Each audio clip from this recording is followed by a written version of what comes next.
Hay una novela que escribí hace unos años de la que, a pesar de estar publicada, nunca hablo. Y seguro se preguntarán por qué. Esta novela, Los Ángeles de Luzbel, nace de un reto. Mi editor alemán, el escritor Peter Facke, sentado a la mesa en mi casa, aquí en esta casa desde donde les hablo, mientras disfrutaba de su bebida preferida, el té verde, me comentó en plan broma que nuestra mala suerte de ventas como escritores era porque no sabíamos escribir como Dan Brown. Le respondí que se equivocaba. Sí sabíamos escribir como Dan Brown porque era fácil hacerlo. Y entonces me lanzó el reto. Tú tienes muchos temas, dijo, busca uno y lánzate a escribir a lo Dan Brown. Esta novela, así, lleva muchos de esos sellos que usa el escritor norteamericano para captar al lector en sus novelas. No es mi estilo, no es tampoco mi concepto de novela.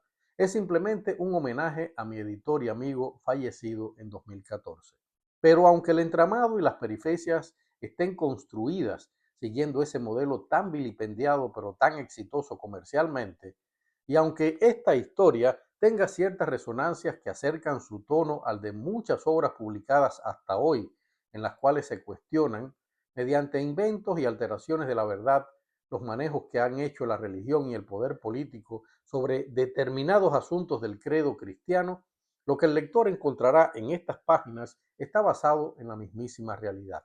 A partir del testimonio de una mujer sobreviviente del campo de concentración de Auschwitz, Irenka Kubiak, nacida en Polonia en 1916 y fallecida en Arkansas, Estados Unidos en 2007, se aborda mediante la ficción las ya demostradas prácticas satánicas de la cúpula del nacionalsocialismo alemán en los campos de exterminio, el robo, tráfico y adoctrinamiento en el fascismo y la adoración a Hitler de hijos de prisioneros de esos campos. Las conexiones para ese tráfico humano y para el mantenimiento por años de la doctrina fascista con países, gobiernos y altas figuras de la economía y la política en varias naciones latinoamericanas, así como la existencia en esas naciones y también en algunos países de Europa de agrupaciones neonazis que, basadas en cultos satánicos y en una nueva religión que asegura que el Mesías anunciado en las escrituras es el propio Hitler, anuncian el regreso del Führer y de los tiempos del dominio nazi sobre el mundo. Por todo ello, aunque en toda esta trama real haya mucho de invención humana y también de esa estupidez humana que ha generado distorsiones de la realidad desde que la humanidad misma existe, esta novela no puede considerarse totalmente una ficción. La ficción está solo allí en mi trabajo como autor para convertir estas duras verdades en una novela.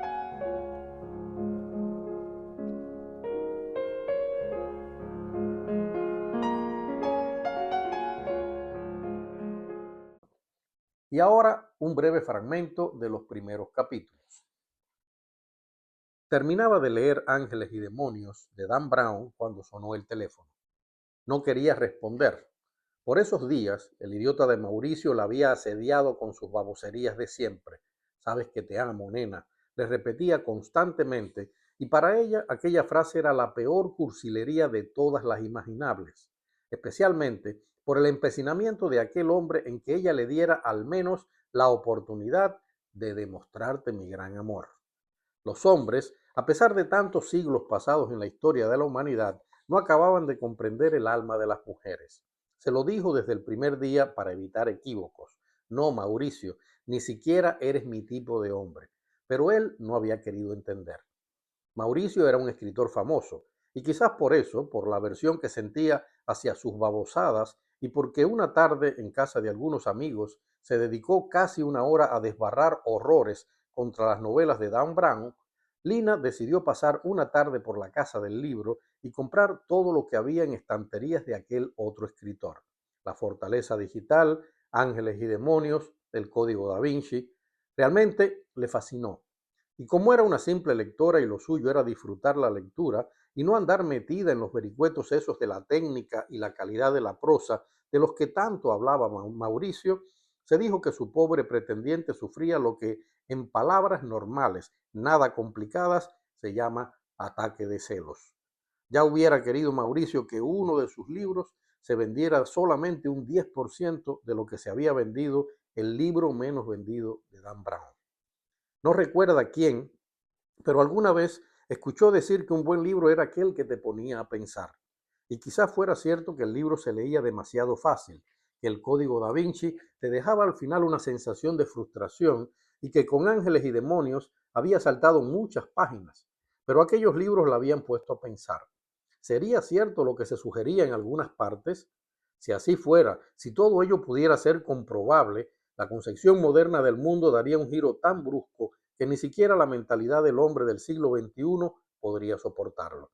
Y lo más curioso, no puede precisar exactamente por qué aquellas lecturas le han traído el recuerdo vivo, casi como en un filme, de su abuelo materno, el noblazo abuelo Bernhard.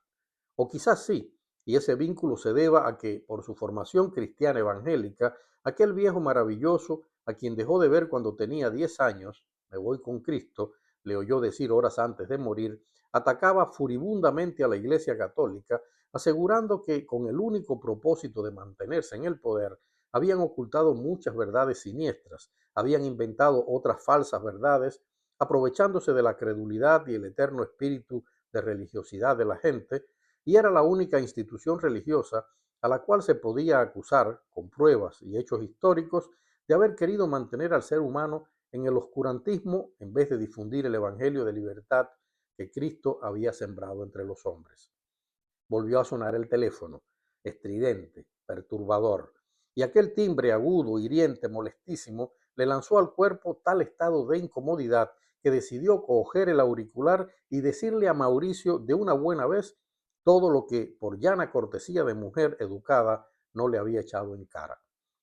Lina Torcio escuchó al otro lado de la línea y se detuvo de golpe. Una voz de vieja, como de 200 años. Pensó, segundos antes de contestar, que sí, era Lina Torcio quien hablaba. Yo fui testigo de la muerte de su abuelo Estefan, dijo la voz seca directamente, y Lina sintió que algo le comenzaba a picotear en la sangre como un hormigueo tenue. ¿Y quién me habla?, se atrevió a preguntar. Prefiero contarle personalmente, fue la respuesta. Estoy llamando desde un teléfono público a un par de cuadras. ¿Cómo supo dónde yo vivo?, volvió a preguntar. Ese es el problema, muchacha. Y esta vez la voz de la vieja adoptó un tono bajo, misterioso, como de quien tiene miedo. Si yo logré averiguarlo, ellos también pueden hacerlo. Quizás piensen que usted sabe y vengan a callarle la boca. Por eso quiero contarle todo, para que sepa quiénes pueden ser sus verdugos. No entiendo una palabra de lo que me habla, señora. Señora Ludwig, contestó la vieja. Llámeme señora Ludwig. Y créame, por su bien, necesita saber algunas cosas. Si te ha gustado este video, suscríbete al canal, comparte con tus amigos en las redes sociales y activa la campanita de las notificaciones para que te avisemos cuando publiquemos un nuevo video. Muchas gracias.